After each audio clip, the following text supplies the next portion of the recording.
시청자 여러분, JTBC 뉴스룸을 시작합니다. 문재인 정부 당시 통계가 현실과 다르다는 지적이 여러 차례 있었습니다. 대표적인 게 집값이었습니다.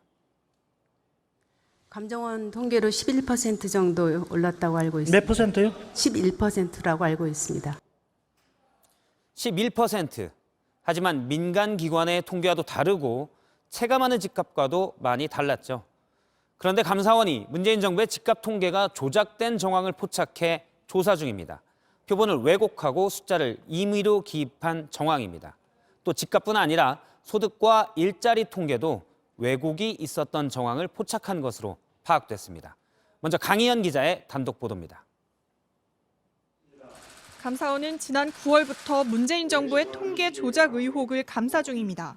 JTBC 취재 결과 감사원은 집값, 소득, 일자리 세 가지 통계에서 실제 조작과 왜곡된 정황을 포착한 것으로 확인됐습니다.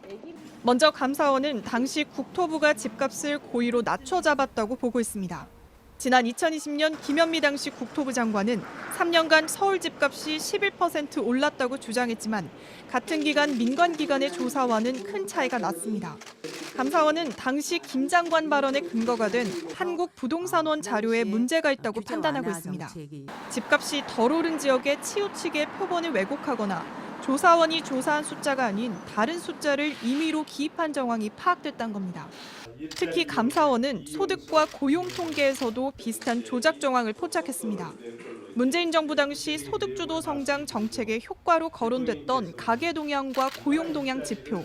가계소득과 분배 면에서 좀 더 확실히 좋아지는 모습이다. 고용률이 큰 폭으로 개선되었습니다. 야당은 당시 통계청이 지표가 개선된 것처럼 수치를 조작했다고 주장했습니다. 왜 빈곤층 이렇게 줄고 고독층 저렇게 조금만 늘까? 그러니까 조작했다 그러는 거예요. 그러니까. 감사원은 실제 표본 추출 단계에서 왜곡이 있었다고 판단하고 관련 자료를 검토하고 있습니다.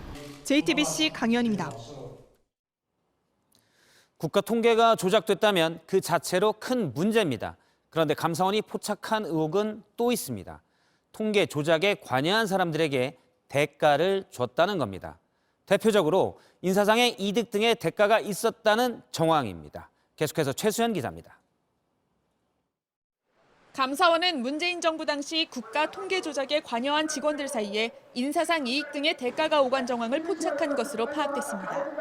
문재인 정부의 통계 실태와 관련해 감사를 받는 곳은 통계청과 국토부, 한국부동산원 등입니다.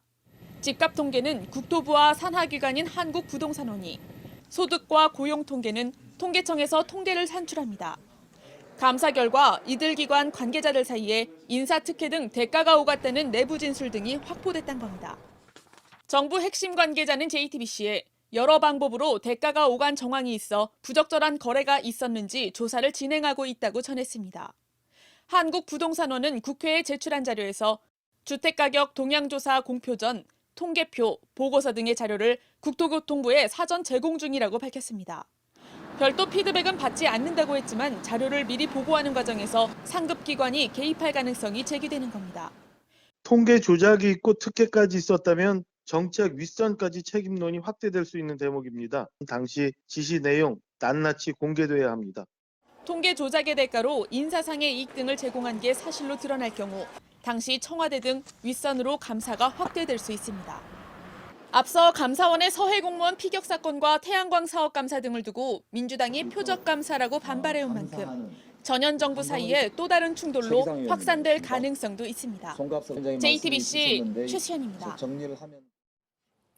네, 다음 소식입니다. 인천의 상급 종합병원이죠. 가천대 길병원 소아청소년과가 입원 환자를 당분간 받지 않겠다고 했습니다. 환자를 돌볼 소아청소년과 의사가 부족해서입니다. 소아청소년과가 기피학과가 되면서 아이들이 아파도 이를 전문적으로 봐줄 의사가 부족해졌습니다. 먼저 박상욱 기자의 리포트를 보고 소아청소년과 의사를 연결해 좀 더 자세히 들어보겠습니다. 어린아이들이 진료를 기다립니다. 감기나 복통 같은 간단한 병은 동네 소아과에서 해결할 수 있습니다. 진짜 응급하거나 심각한 병이 걸릴 경우에는 저희가 종합병원을 갈 수밖에 없는 상황에서 그 저조율한데도 그 아이들이 갈 병원이 없다는 게 되게 아이러니해요. 실제로 가천대 길병원 소아청소년과는 입원 진료를 중단했습니다. 이 병원 소아청소년과장이 지역 소아과 원장들에게 보낸 편지입니다. 인력이 부족해 입원 진료가 불가능하다고 썼습니다. 경기도 고양시에 있는 종합병원 5곳도 최근 소아청소년 대상 야간 응급진료를 중단했습니다. 소아과 전공의 모집에서 길병원은 4명이 정원인데 1명도 지원하지 않았습니다. 전국으로 보면 66개 병원 가운데 56곳에 지원자가 없었습니다. 빅5로 불리는 국내 대형 병원 5곳 가운데 아산병원을 빼곤 모두 미달입니다. 이렇게 된 데는 이유가 있었습니다.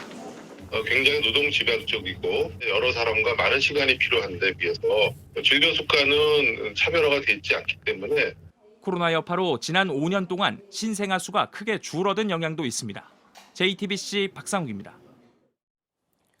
예, 그러면 실제 의료 현장은 어떻고 무엇이 문제인지 대한소아청소년과회 김지용 이사장을 연결해 좀 더 들어보겠습니다. 이사장님 나와 계시죠? 네, 안녕하십니까? 예, 이사장님이 지금 강남 세브란스 병원에 있는데 그곳도 대형 병원인데도 불구하고 전공의가 별로 오지 않았다고 들었습니다. 어떻습니까? 네, 저희가 지금 올해까지 3년 동안 전공의를 한 명도 받지를 못했습니다. 사실은 한 명이 지원을 했었는데 예. 중도 사직을 해서 현재 3년 동안 전공의 유입이 없는 상황입니다. 이게 뭐 강남 세브란스 병원뿐만이 아니라 제가 듣기로 올해 뭐 200여 명의 전공의를 모집해야 되는데 전국적으로 지원자가 30명 좀 넘는다. 그러니까 전공의가 부족하게 된 거죠. 전공의가 부족하면 당연히 소아청소년 진료에 공백이 생기겠죠. 네, 그렇습니다. 전문의가 진료를 하고 특히 중환 진료를 할 때는 예. 전공의 인력이 필수적으로 보조가 돼야 됩니다. 그런데 그 인력이 지금 40% 이상 거의 60% 가까운 진료 인력이 공백이 생겼기 때문에 예. 당연히 향후에는 진료 축소가 불가피한 상황이고요. 저희가 조사를 한 바에 의하면 내년에는 대략 70%의 병원에서 진료 축소가 불가피하다는 그런 대답을 얻었습니다.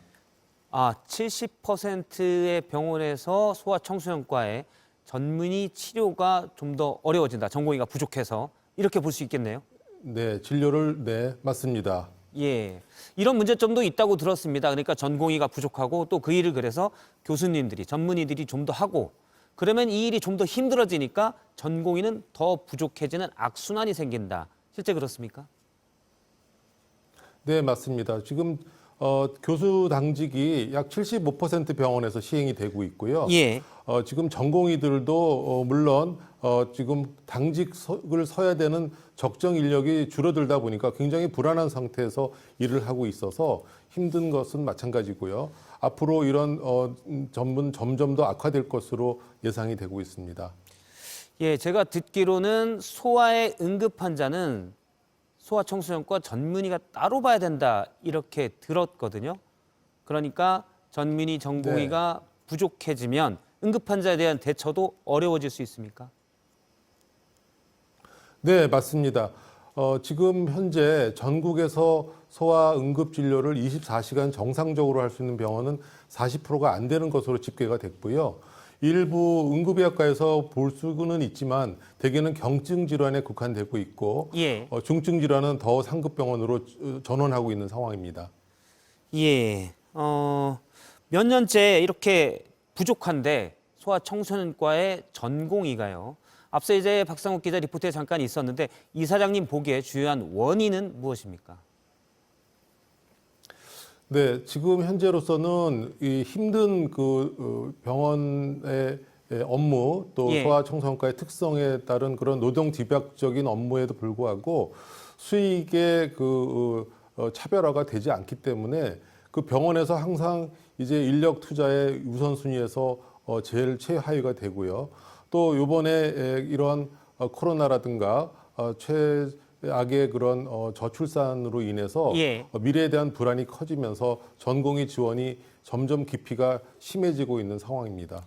앞서 이제 힘든 일이라고 하셨는데 아무래도 성인 환자보다 소아청소년과의 대상이 되는 아이들, 청소년이 더 힘듭니까? 그럼에도 불구하고 수가는 똑같나요? 네, 수가는 같지만 그 인력이 들어가는 시간과 인력의 숫자가 많기 때문에 예. 그 보상이 더 높아야 되는데도 불구하고 지금 같은 수가를 받고 있다면 예. 유지가 힘들다는 거죠. 소아의 경우에는 정맥 주사를 하나 하더라도 여러 사람이 같이 협업을 해야 되고 또 굉장히 잡기가 어렵습니다. 정맥을. 그런 것들이 이제 여러 군데서 나타나게 되는데 이런 것들에 대한 배려가 없고 고려가 없기 때문에 점점 더 악순환이 되고 있는 것이죠. 알겠습니다. 아이들은 그만큼 사실 병원을 무서워하기도 하고요. 그래서 의사 선생님 입장에서는 더 힘들 수가 있는데 수가가 똑같아서 기필한다 이렇게 이해를 하겠습니다. 그러면 이사장님이 볼 때 대책은 뭐가 있습니까? 네, 제일 먼저 지금 현재 특히 3차 병원에서 나타나고 있는 진료 공백의 문제는 전공의 인력의 공백부터 나타난 어떻게 보면 진료 인력의 불균형입니다. 예. 지금 현재 전문의가 절대적으로 부족하지는 않지만 보조를 할 수 있는 전공의가 없기 때문에 나타나는 현상이기 때문에 하루바삐 전공의가 소아청소년과로 유입될 수 있는 그런 미래 비전이 있어야 되는데 가장 중요한 것은 국가가 개입해서 이것을 수가로 지원해 주셔야 합니다. 그래야 앞으로 소아청소년과가 미래에도 존속을 할 수 있고 잘 유지될 수 있다는 희망이 있어야 젊은 의사들이 유입이 될 것으로 생각되고 그것이 바탕으로 돼서 진료가 다시 원상복귀 회복될 것으로 기대를 하고 있습니다. 또 한 가지는 지금은 응급 상황이기 때문에 이러한 기피를 하고 있는 전공의에 대한 직접 임금 지원이라든가 또 PA라고 하는 전문 간호사를 훨씬 더 많이 이용할 수 있는 그런 직접적인 지원이 시급하게 필요하고요. 알겠습니다. 당분간 전공의가 유입될 때까지는 예. 전담 전문의에 대한 비용이 필요합니다. 예, 알겠습니다. 쉽게 이해를 한다면 돈이 안 되는 필수 진료여서 의사들이 기피를 하고 그러면 필수 진료에 공백이 생기기 때문에 정부가 이런 데에 대한 대책이 필요하다는 걸로 이해를 하겠습니다. 네, 지금까지 대한소아청소년과학회 김지용 이사장이었습니다. 오늘 말씀 고맙습니다. 네, 감사합니다. 네, 지금 전국 곳곳에 눈이 내렸다 그쳤다를 반복하고 있습니다. 내일 아침까지 수도권을 비롯한 중부지방에 눈이 많이 올 거라는 예보인데요. 밖에 나가 있는 저희 취재기자 연결하겠습니다. 자, 이혜성 기자, 지금 어디에 가 있습니까? 네, 제가 있는 이곳 수원역에서는 오늘 하루 종일 눈이 내렸다 그쳤다를 반복하다 지금 보시다시피 많은 눈이 내리고 있는 상황입니다. 평소 이곳 수원역이 출퇴근 시간대에 많은 인파가 몰리고 또 차량이 많이 몰리는 곳인데 이렇게 눈까지 내리게 되면서 한때 교통체증이 빚어지기도 했습니다. 잠시 시민들의 이야기 들어보고 오시겠습니다.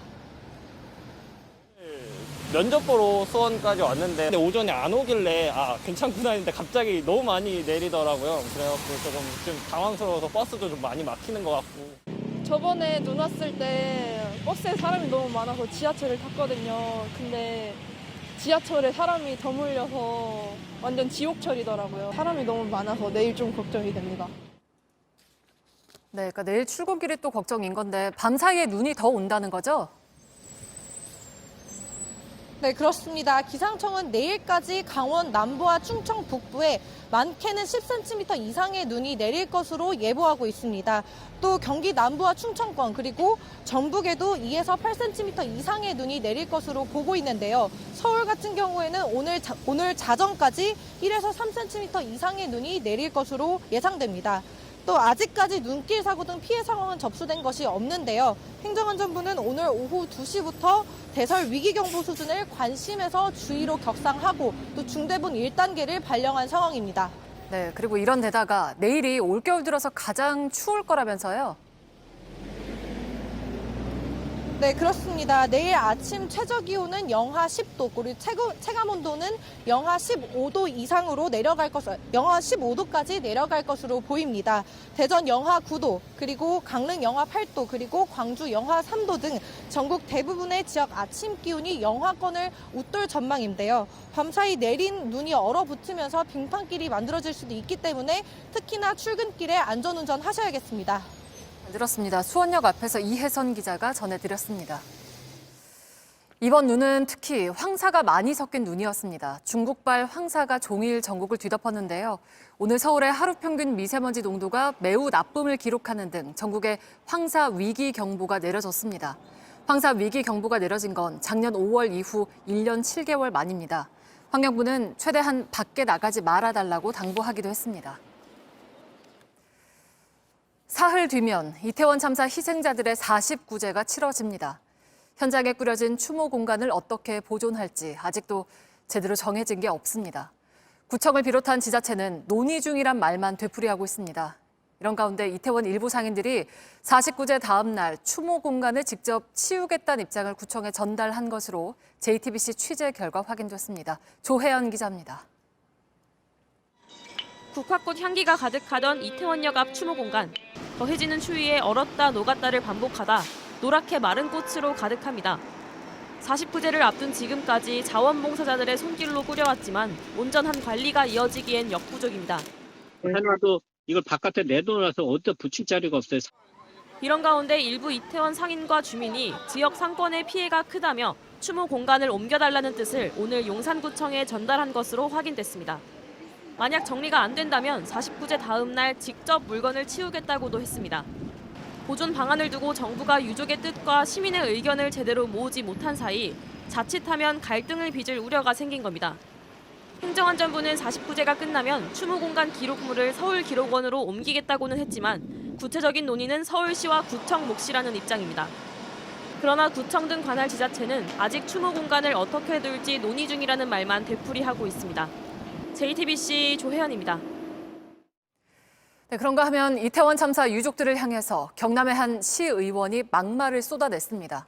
파장이 일자 해당 시의원은 사과를 하고 계정을 지웠습니다만 이런 논란을 일으킨 게 처음이 아닙니다. 배승주 기자입니다. 국민의힘 비례대표인 김미나 창원시 의원이 소셜미디어에 올린 글입니다. 이태원 참사 유족을 조롱하고 비꼬는 내용입니다. 민주당을 향해서도 우려먹지 말라는 취지로 비난합니다. 파장이 일자 내놓은 해명도 황당합니다. 제가 의원인 걸 깜빡했네요. 과거에 제가 의원이 아닌 시절에 그냥 제 마음을 쓰는 게 배복이기 때문에. 김 의원은 오늘 계정을 삭제하고 시의회에서 공개 사과했습니다. 고개 숙여 사과드리며 깊이 반성하겠습니다. 그런데 이런 논란은 처음이 아닙니다. 화물연대 파업을 놓고 민노총과 정교조를 향해 막말을 쏟아냈고 지난 9월 행정사무감사에선 도서관에 공산당 관련 책이 위인전보다 많다는 사실과 다른 지적을 했습니다. 공산당 책은 차고 넘치더라고요. 심지어 김일성, 김정은 이렇게 다 있는데 약간 좌경화되어 있지 않나. 야당에선 자질이 없다며 의원직 사퇴를 촉구했고 화물연대 등에선 모욕죄 고발을 검토하고 있습니다. 국민의힘 경남도당은 윤리위원회에 회부하겠다고 밝혔습니다. JTBC 배승주입니다. 네, 대장동 의혹 소식입니다. 남욱 변호사와 달리 김만배 씨는 줄곧 이재명 대표 측에 지분을 약속하거나 돈을 주지 않았다고 해왔죠. 그런데 취재 결과 김만배 씨가 이 대표 측에 돈이 간 걸 알고 있었던 정황이 나왔습니다. 김 씨가 직접 검토하고 수정한 문건에 그 내용이 있었습니다. 연지원 기자입니다. 분양 대행업자 이모 씨는 2020년 4월 대장동 사업자인 남욱 변호사에게 내용 증명을 보냈습니다. 자신이 2014년에 42억 5천만 원을 조달했다며 남 변호사가 성남시장 선거와 대장동 인허가를 위해 현금이 필요하고 이재명의 최측근 등에게 건네진다고 얘기했다는 내용을 담았습니다. 관계가 틀어진 남 변호사에게서 돈을 돌려받기 위해 선거 자금까지 언급했습니다. JTBC 취재 결과 검찰이 해당 내용 증명을 확보하면서 김만배 씨가 초안을 검토하고 수정을 요구했다는 진술을 이 씨에게서 확보했습니다. 유동규 전 본부장의 이름은 빼자며 너무 세게 쓰지 말자고 제안했다는 겁니다. 김 씨의 제안대로 남 변호사에게 전해진 수정본에선 유 전 본부장 이름이 빠졌습니다. 특히 검찰은 초안대로 선거와 이 대표 최측근 등의 표현이 그대로 담긴 건 김 씨가 처음부터 자금의 성격과 종착지를 알고 있던 것 때문으로 의심하고 있습니다. 김 씨는 현재 대장동 지분 약속을 비롯해 이 대표 측 연루 의혹을 부인하고 있습니다. 이런 가운데 검찰은 김 씨가 숨겨놓은 것으로 의심되는 대장동 수익을 찾기 위해 자택과 변호인의 사무실 등을 압수수색했습니다. 또 범죄 수익을 숨겨준 혐의로 당시 화천대유 공동대표와 이사 등 3명을 체포했습니다. JTBC 연지환입니다. 네, 정부와 부산시가 후원해서 만든 한복 홍보 영상이 있는데 JTBC가 취재해보니 일본식 건물인 적산가옥에서 촬영한 영상이었습니다. 더욱이 이곳은 해방 이후에도 고급 요정으로 쓰였던 곳입니다. 우리 한복 홍보 영상을 굳이 왜 적산가옥에서 찍었냐라는 지적입니다. 정재윤 기자입니다. 한복을 곱게 차려입은 여성들이 자태를 뽐내고 있습니다. 문체부와 부산시 등이 후원하고 부산 섬유패션산업연합회가 만든 한복 홍보 영상입니다. 그런데 이 영상의 배경은 전통 한옥이 아닌 일본식 건물입니다. 일제강점기에 지어진 2층짜리 적산가옥입니다. 특히 이곳은 해방 이후 정랑각이라는 고급 요리집으로 쓰이기도 했습니다. 기생이 활동하던 이른바 요정입니다. 2007년 국가등록문화재로 지정된 명소라고는 하지만 한복을 홍보하는 장소로 부적절하다는 지적이 나옵니다. 요정으로 쓰였던 부분이고 아무리 국가 등록문화재로 명시가 돼 있다 하더라도 우리의 한복을 세계인들에게 알리는 데 있어가지고 이런 일본의 적산가옥에서 영상을 촬영했다는 점은 굉장히 잘못된 거죠. 주최 측은 적산가옥도 우리 문화의 일부고 이런 곳에서도 한복이 더 빛났으면 좋겠다는 뜻에서 진행했다고 설명했습니다. 사업을 주관한 문체부는 예산만 내려주고 결과물은 따로 보고받지 않았다고 답했습니다. JTBC 정재윤입니다. 서울 강남 한복판에서 20대 남성이 60대 택시기사를 마구 폭행하는 일이 벌어졌습니다. 이 남성은 만취의 일본인 관광객이었는데 택시기사가 말귀를 못 알아들어 그랬다고 말했습니다. 이 남성은 일본어로 말했습니다. 윤정주 기자입니다. 건장한 체격의 남성이 한 남성을 그대로 바닥에 내팽개칩니다. 쓰러진 남성에게 주먹을 휘두르더니 일어나 발길질까지 합니다. 지나가던 사람들이 말리자 잠시 멈추는가 싶더니 다시 달려듭니다. 거의 부러져도 비틀어 대고 이거 잘못하면 죽을 수도 있겠다. 때린 남성은 20대 일본인 관광객인데 만취 상태였습니다.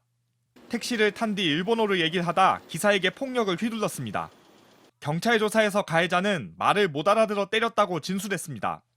택시기사는 일본어를 할 줄 몰랐습니다. 발로 차서 제가 위협을 느끼고 밖으로 도망을 나갔는데 도망 나간 저를 쫓아다니면서 택시기사는 손과 목, 허리 등을 다쳐 전치 3주 진단을 받았습니다. 사고 후 2주가 지나도록 아직 운전대를 못 잡고 있습니다.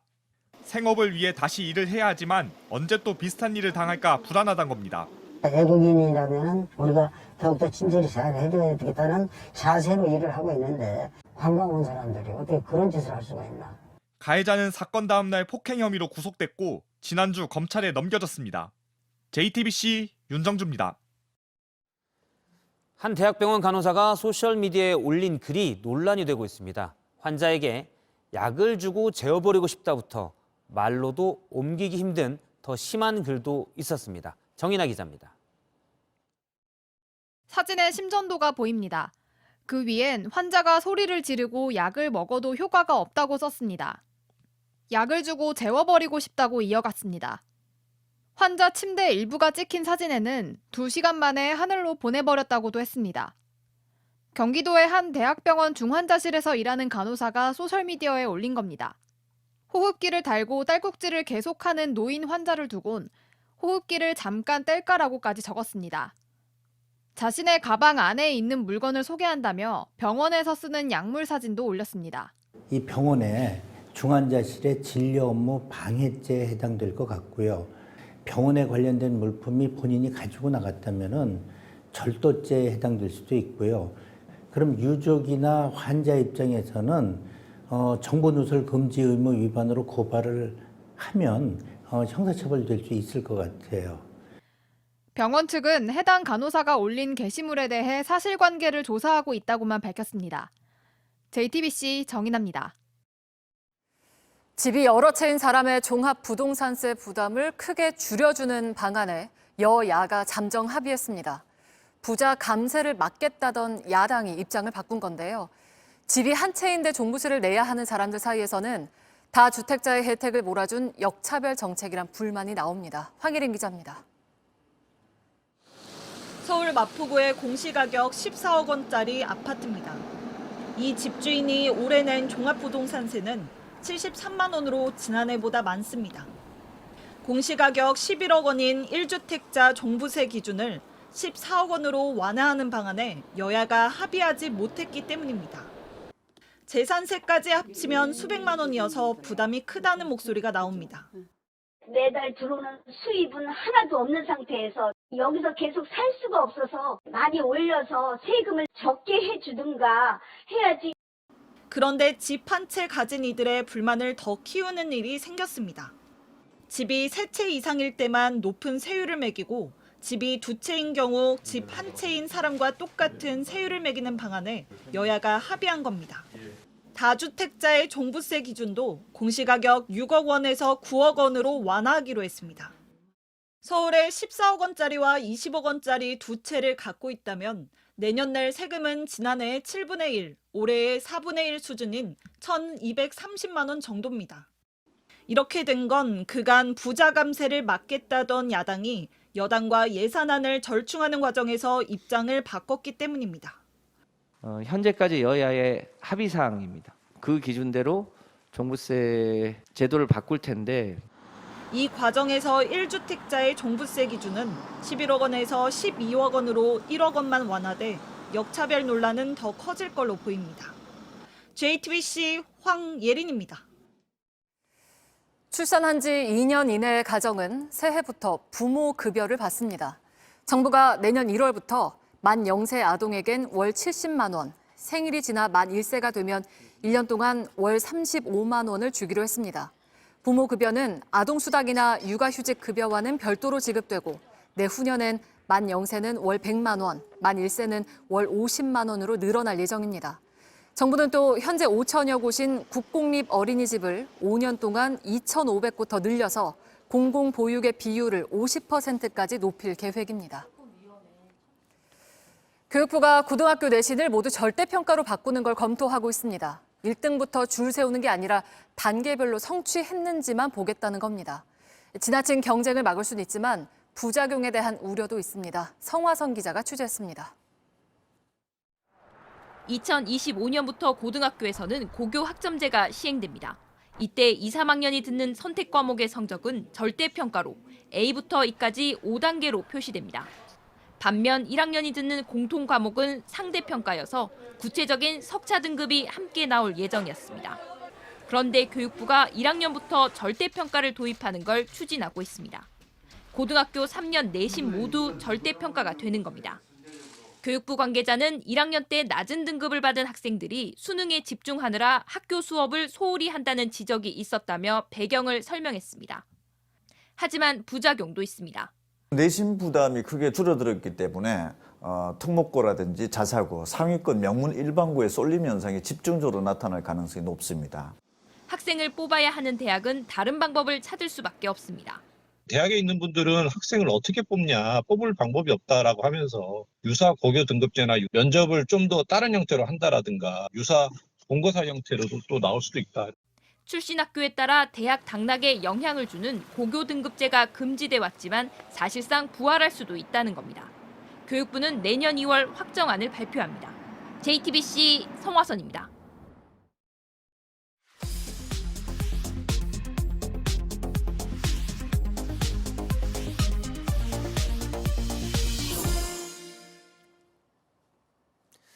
네, 두 기자와 함께 풀어보는 여의도와 서초동입니다. 정치부의 신혜원 기자, 법조 출입하는 한민용 기자가 스튜디오에 나왔습니다. 네, 먼저 이 얘기부터 좀 풀어보도록 하겠습니다. 신혜원 기자, 연말 특사에 이명박 전 대통령과 김경수 전 경남지사가 거론이 됩니다. 그런데 김경수 전 경남지사는 사면, 복권 없는 사면, 그러니까 사면만 하고 복권은 안 해주겠다는 얘기가 있던데요. 네, 그렇습니다. 연말 특사 특별 사면 대상으로 두 사람이 거론되는데 김 전 지사의 경우에는 이제 복권 없는 사면 얘기가 나옵니다. 드루킹 댓글 조작 혐의로 2년형 선고받았고 만기 출소가 내년 5월인데요. 이번에 사면은 하되 복권은 하지 않을 거란 관측입니다. 이것부터 좀 알고 가야 될 것 같아요. 사면과 복권이 무엇이 다른지 그 부분 한민영 기자가 좀 알려주겠어요? 네, 그러니까 사면은 형 집행을 면제하는 거고요. 그러니까 풀어주는 거고, 예. 이제 복권은 유죄가 인정돼서 형이 선고되면 여러 가지 이제 자격이 박탈당하는 것들이 있잖아요. 그거를 회복해 주는 겁니다. 둘 다 대통령 고유 권한이기 때문에 사면만 해줄 수도 있고 대통령 판단에 따라 예. 사면, 복권 둘 다 해줄 수도 있는 거죠. 네, 이 자격을 회복한다 이런 표현을 썼는데 이제 정치인에게 자격이라고 한다면 이제 뽑힐 권리잖아요. 선거에 예. 나갈 피선거권을 피선거권. 말하는 건데 만약에 복권이 안 되면 출소 후 5년 동안 그러니까 2028년 5월까지는 이제 선거, 총선이든 대선이든 출마를 할 수가 없게 됩니다. 그러면 다음 총선, 다음 대선 네. 김경수 전 지사가 복권이 안 되면 둘 다 네. 불가능한 얘기네요. 그렇죠. 예, 그러니까 풀어는 주는데 당분간은 선거에 나오지 마라 네. 이런 뜻인가요? 그러니까 정치 생명으로 봤을 때는 이거 뭐 풀어준 것도 아니고 안 풀어준 것도 아니고 그렇게 되는 셈인데 가뜩이 또 5개월 뒤면 만기 출소잖아요. 예. 그래서 오늘 김 전 지사가 이 동료인 기동민 의원을 통해서 입장을 좀 밝혔습니다. 이 가석방은 원하지 않는다. MB 사면의 들러리가 되지 않겠다라고 했는데요. 예. 그러니까 복권 없는 사면이라면 사면이 아니라 임시석방, 가석방과 다름없다는 의미로 보입니다. 자, 민주당에서도 MB 사면을 위한 끼워 넣기다 이렇게 비판하고 있는데 한번 들어보시죠. 구색 맞추기자 생색내기입니다. 징역 17년, 남은 형기만 15년인 이명박 전 대통령을 위해 징역 2년을 꼬박 채우고 만기 출소까지 채 5개월도 남지 않은 김 전 지사를 이용하려는 것입니까? 네. 그런데 이제 김경수 전 지사도 뭐 들러리는 안 하겠다 이렇게 밝혔으니까 오늘 공개적으로 네. 그럼 그거를 이제 윤석열 대통령도 좀 듣고 뭐 그렇다면 하면서 뭐 사면 자체를 전면 재검토할 수도 있는 거 아닙니까? 대통령실 분위기는 좀 어때요? 제가 뭐 대통령의 마음을 들어가 볼 수는 없지만 예. 일단 뭐 대통령실에서는 이 사면 얘기를 하면 입이 있어도 말을 할 수 없다는 정도의 반응입니다. 신혜원 기자가 대통령실에 물어보니 그렇게 대답을 했다는 거죠? 네, 이 사면이 대통령의 고유 권한이고 통치행위이기 때문에 막판까지 누가 빠지고 들어갈지 알 수 없다 이런 원론적 입장만 얘기를 하는데요. 근데 이미 대통령이 좀 결단을 한 사안이라면은 뭐 김경수 전 지사 입장이 큰 영향은 없지 않을까 싶기도 합니다. 네. 예, 앞서 이제 박홍근 원내대표 15년인 이명박 전 대통령과 네. 이제 5개월 남은 김경수 전 지사의 비교가 타당하냐, 네. 끼워 넣기다, 뭐 이런 얘기를 하고 했는데, 근데 여권은 왜 김경수 전 지사의 복권에 좀 부정적인가요? 그런 분위기가 많다고 들었는데. 딱 부정적이다 이렇게 뭐 할 수는 없지만요. 그렇게 보는 시각도 있습니다. 뭐 득과 실을 좀 따져보는 분위기인데 예. 만약에 좀 복권에 부정적이다, 실이 많다라는 논리라면 이런 걸 겁니다. 김 전 지사가 만약에 이 복권이 돼서 출마를 하면 친문 진영의 새로운 구심점이 될 수가 있잖아요. 그러면은 이제 야권의 새로운 대선 주자를 또 키워주는 거기 때문에 뭐 실이다, 그러니까 복권에 좀 부정적이다 이런 논리가 또 있는 겁니다. 예. 그러면 뭐 이게 이득이다라고 생각하는 쪽은 왜 그렇게 생각하는 거예요? 예를 들면 이런 거죠. 뭐 친명계와 비명계가 있는데 지금 이재명 대표 체제에서 사법 리스크가 좀 있지 않습니까? 예. 이 상황에서 김경수 전 지사가 만약에 출마를 해서 친문계의 구심점이 되면 이 친명계, 친문계가 좀 분열을 일으킬 수가 있고 그런 측면에서 볼 때는 여권에서는 또 득이 될 수 있다. 이런 해석이 있는 겁니다. 새로운 구심점이 나오면 분열이 될 수도 있다. 네. 그런데 또 새로운 구심점이 대체를 해버리면 오히려 뒤에 빨리 힘이 커질 수 있으니 그거를 경계하자. 뭐 네. 여러 가지 목소리가 있을 수 있겠군요. 네, 그래서 보니까 이제 민주당에서도 이제 사면 복권 이야기에 대해서 여러 가지 언급들이 나오는데 친명계 의원들은 말을 조금 아끼는 분위기가 있었습니다. 네. 예, 물론 뭐 사면 복권을 사면과 복권을 다 정치적 특실로만 하는 건 아니지만 아니죠. 일단 저희가 네. 해석해 보면 그렇다는 얘기고요. 이 얘기도 좀 짚어보겠습니다. 오늘 싱하이밍 중국 대사가 한동훈 법무부 장관을 찾아갔다고요? 네, 그래서 제가 좀 영상이 좀 있어서요. 이게 예. 재밌어서 좀 가져와 봤는데 한번 같이 보시죠.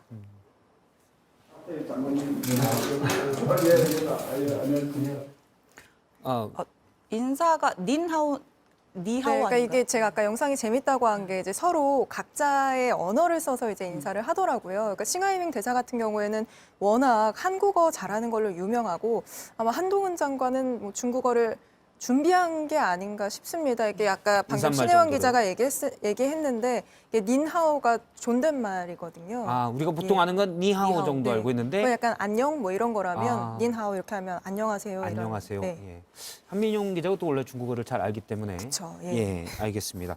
근데 재밌네요. 장관은 중국어로 한동훈 장관은 중국어로 인사하는데 정작 싱하이밍 대사는 한국말로 또 인사를 하는 네. 서로 배려인지 아니면 뭔가 핀트가 안 맞는지. 예의를 갖춘 게 아닌가 싶습니다. 예. 대화도 한국어로 하나요? 싱 대사는? 예, 그런 걸로 알고 있습니다. 예. 굉장하네요. 이게 저희도 옛날에 한번 인터뷰를 했었는데 한국어 실력이 아주 뛰어나서 그냥 한국어로 인터뷰를 하겠다고 하더라고요. 예. 제가 알기로는 그 당시에 한민용 기자가 중국어를 워낙 잘하기 때문에 네.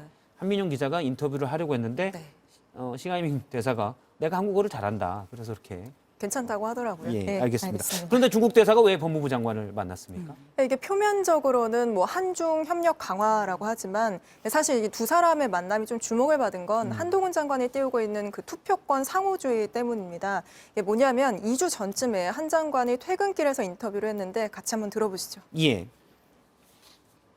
우리 국민은 영주권을 가져도 해당국에서 투표권이 없는데 상대국 국민은 우리 나라에서는 투표권을 갖는 이런 상황이 생길 수 있거든요. 무슨 말입니까? 좀 더 설명한다면? 그러니까 이게 우리나라가 2005년부터 아시아 국가 최초로 영주권을 얻고 3년이 지나면 외국인도 지방선거 투표권을 주고 있거든요. 근데 이게 당시에는 이제 일본에 우리 제1교포들 투표권 주라고 압박하는 차원에서 우리가 먼저 좀 도입을 한 건데 결국 일본은 우리 국민들에게 투표권을 주지 않았고 뭐 일본뿐 아니라 다른 대부분 해외에 사는 우리 국민들이 대부분은 투표권을 갖지 못하고 있습니다. 예. 그러니까 한동훈 장관은 이게 투표권은 민주주의에서 굉장히 중요한 건데 이걸 우리나라만 주는 게 맞느냐. 우리나라에게 주는 국가에 한해서 우리도 주는, 그러니까 상호주의를 지키는 게 옳은 거 아니냐라는 취지로 주장을 하고 예. 있는 겁니다. 근데 우리나라에서 투표권을 가진, 그러니까 우리나라에 있는 중국인, 영주권이 있지만 많습니까? 그 숫자가 굉장히 되죠. 이제 예. 신혜원 기자. 제가 좀 알아봤는데 지난 지방선거 때 투표권을 가진 그러니까 외국인이 우리나라에 13만 명 가까이가 있었는데요. 이 중에서 중국인이 상당수입니다. 한 10만 명 가까이 되고요. 물론 뭐 이 전체 수가 이렇다는 거고 예. 투표율을 또 따져봐야겠죠. 실제 투표는 얼마나 했는지는. 네. 그래서 싱하이밍 중국 대사가 혹시 이거 없애지 말아달라고 한동훈 장관을 찾은 건가요? 그런 취지에서 좀 주목이 됐는데 비공개 접견이기 때문에 그 내용은 공개를 하지 않고 있습니다. 다만 취재해 보니까 이번 만남은 싱하이밍 대사 쪽에서 먼저 제안하면서 이루어졌다고 합니다. 중국 대사랑 법무부 장관 만남이 뭐 흔하진 않잖아요. 그렇죠. 그러니까 혹시 뭐 한 장관이 뭐 차기의 뭐 어떤 주자여서 뭐 좀 만나겠다고 한 유력 건지. 주자여서 네. 예. 뭐 충분히 대사들은 그런 행동을 그렇게 움직이기 때문에 당연히 그럴 수도 있을 것 같은데요. 다만 이게 법무부 장관 찾아온 게 좀 이례적이긴 하지만 예전에 추미애 전 장관도 싱하이밍 대사가 이제 만난 적이 있습니다. 예, 알겠습니다. 두 분 얘기는 여기까지 듣겠습니다. 고맙습니다. 네, 다음 소식입니다. 어제 육군 한 부대가 성폭행 피해자를 오히려 탈영죄로 수사 의뢰하고 가해자에겐 편의를 봐줬다는 소식 전해드린 바 있는데요. 그런데 JTBC가 취재 결과 피해자에 대한 2차 가해 정황이 추가로 확인됐습니다. 군사경찰이 피해자 신상을 부대 전체에 유출하고 국선 변호인은 피해자에게 잘못이 있다는 식으로 몰아갔습니다. 김민관 기자가 취재했습니다. 국방부 직속교육부대에서 성폭력 사건이 일어나자 군사경찰이 수사에 들어갔습니다. 그런데 수사 과정에서 2차 가해 상황이 벌어졌습니다. 군사경찰이 피해자 A씨의 신상을 해당 부대 전체에 유출한 겁니다. 국선 변호인은 오히려 피해자에게도 잘못이 있다는 식으로 몰아갔습니다. 피해자 측은 국방부에 이런 사실을 알렸고 지난해 6월 국방부가 직접 감찰에 나서 2차 가해 정황을 확인했습니다. 국방부는 육군본부에 관련자 징계를 의뢰했지만 육군 측은 아무 조치를 하지 않았습니다. 상급기관인 국방부의 판단을 별다른 근거 없이 무시한 셈입니다. 국방부는 또 해당 부대에 관사에 머물던 가해자를 즉시 내보내라고 지시했습니다. 하지만 해당 부대장은 가해자가 3달 가까이 더 관사에 머물도록 편의를 봐줬습니다. 결국 해당 부대가 국방부 지시도 무시한 채 피해자보다 가해자를 더 챙긴 게 아니냐는 비판이 나옵니다. 논란이 일자 육군본부 측은 현재 징계 절차가 진행 중이라 구체적인 설명이 어렵다며 해당 사안을 관련 법규에 의거 처리하겠다고만 밝혔습니다. JTBC 김민관입니다. 지하철역에서 영무원을 숨지게 한 피의자 전주환의 두 번째 재판이 열렸습니다. 피해자의 아버지는 딸이 생전에 썼던 탄원서를 읽었습니다. 다시 살아갈 수 있는 용기를 달라며 엄벌을 촉구했지만 피해자는 돌아오지 못했습니다. 여도현 기자입니다. 지난 9월 서울 지하철 2호선 신당역에서 스토킹 살인 사건을 저지른 전주환은 당시 이미 피해자를 스토킹한 혐의로 재판을 받고 있었습니다. 그런데 중형이 예상되자 선고 하루 전 피해자를 숨지게 했습니다. 이후 1심 재판부는 징역 9년을 선고했습니다. 피해자는 생전에 이 재판에서 전주환의 엄벌을 요구하며 탄원서를 냈습니다. 오늘 스토킹 살인 관련 재판에서 아버지는 이 탄원서를 대신 읽었습니다. 피해자는 저는 누구보다 꿈 많던 사람이지만 이 일을 겪은 후 시간이 멈췄다며 가해자가 빼앗은 건 제 인생과 꿈이라는 걸 잊지 말아달라고 적었습니다. 또 부디 죗값에 합당한 엄벌이 내려져서 다시 일상을 회복하고 전처럼 지낼 용기를 달라고도 했습니다. 고통받는 여성들에게 어떻게든 성공할 수 있다는 걸 보여주고 싶다며 용기 내길 잘한 일이라고 스스로 다독여줄 그날이 오길 바란다는 희망도 적었습니다. 아버지는 숨진 딸과 함께한다는 마음으로 재판을 해달라며 눈물을 흘렸습니다. 재판부도 피해자가 법정에서 직접 이야기하는 것처럼 아버지의 이야기를 엄중히 듣겠다고 답했습니다. 전주환은 재판에서 혐의는 인정하지만 반성문을 제출하며 선처를 바라고 있는 상황입니다. JTBC 여도현입니다.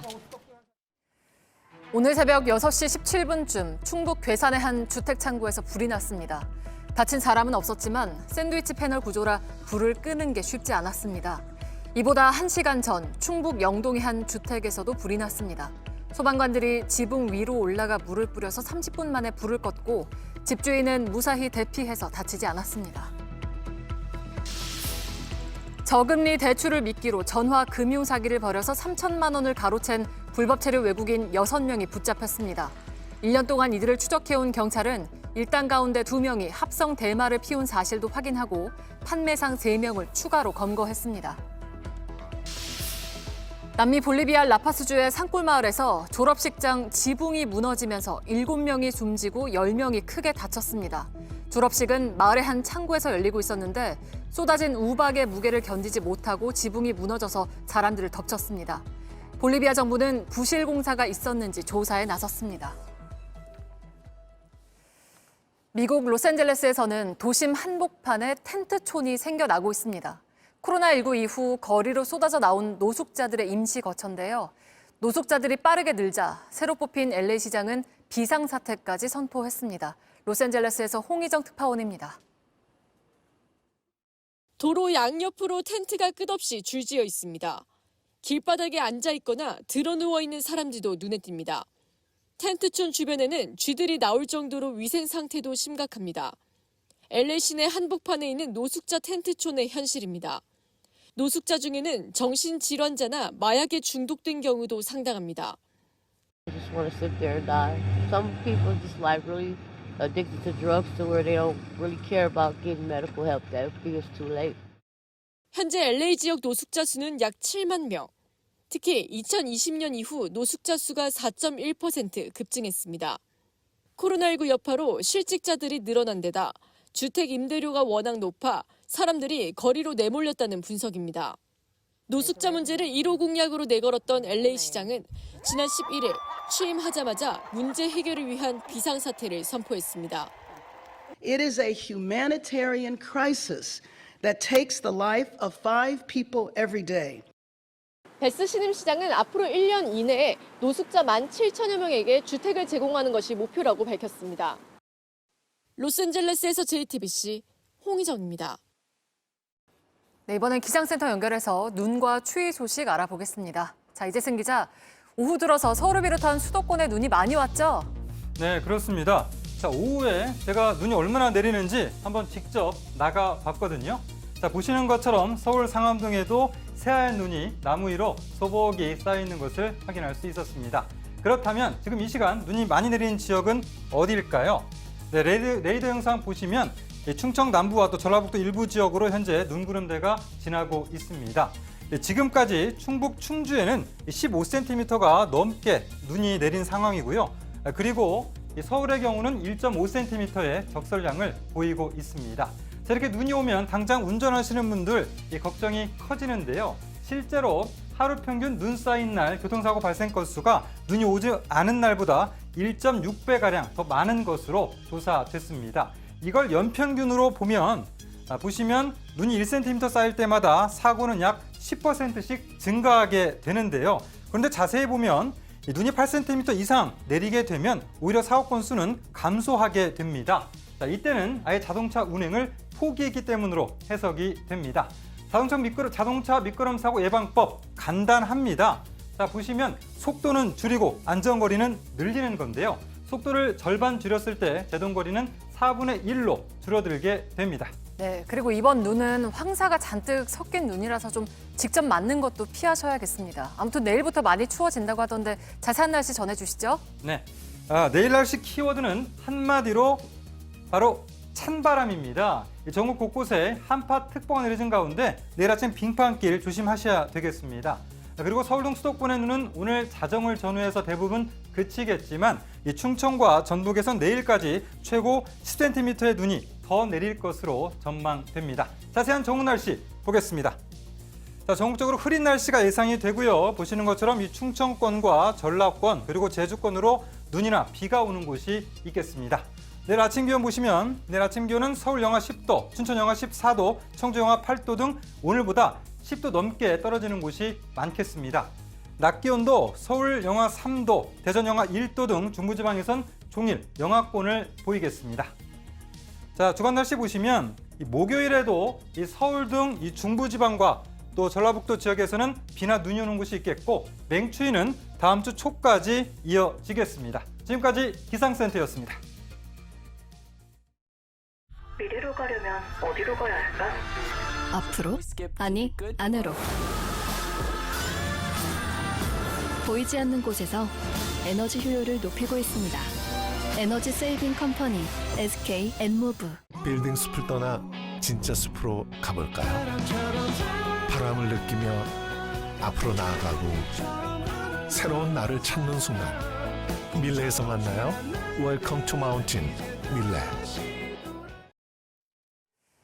네, 매주 금요일에는 시청자와 함께하는 오픈 뉴스룸이 열립니다. 방청 신청은 JTBC 홈페이지에서 누구나 하실 수 있습니다. 네, 오늘 뉴스룸은 여기까지입니다. 시청해주신 여러분 고맙습니다.